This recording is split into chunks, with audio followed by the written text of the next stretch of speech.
Chilonzor 2-kvartal 3 xona, 4 xona qilingan Yevro remont hamma mebel texnikasi bilan sotilayotgan uyimizni ko'rsatamiz qani ketdik. Asosiy zal mehmonxona qismida divanda o'tirib televizor tomosha qilib tursangiz bo'ladi. Kirush prixoshkamiz, bu yoqda bolajonlar yotoqxonasini ko'rishingiz mumkin. Dars qilish uchun stul shart-sharoitlar qilib qo'yilgan, o'zini garderob shkaflariga ega. Bu yoqda keng va shinam ota-onalar yotoqxonasini ko'rishingiz mumkin. Qimmat va sifatli materiallardan remont qilingan. Umumiy maydoni 63 kvadrat metrdan iborat. Bu yoqda o'zini garderobni shkafini ko'rishingiz mumkin. Hamma xonalariga topli pollar o'rnatilgan. Bu yoqda o'zini razdelniy sanuzel qismlari joylashgan.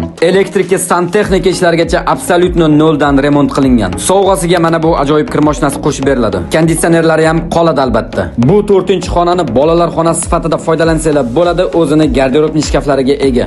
4-qavatdan qaraganlarda sizlarni mana shunaqa chiroyli atmosfera kutib oladi. Mirzo Ulug'bek metroga 5 daqiqalik yo'l. 1,5 ga 3 balkonimizdan unumli foydalanib oshxona qismi qilib qo'yilgan. Oshxonadagi barcha mebel texnikalar dit bilan joy-joyga joylashtirilgan. Ovqat qilganinglarda yog' hidi chiqmasligi uchun mana bunaqa razdvoy eshiklardan foydalanilgan. 4-qavatdan hop etib sakrab tushganinglarda uyimizning oldi fasadini ko'rishingiz mumkin. Xonadonimiz mana shu 4 qavatli domni 4-qavatida joylashgan. Bonusiga mana bu $1000 navesi qo'shib beriladi.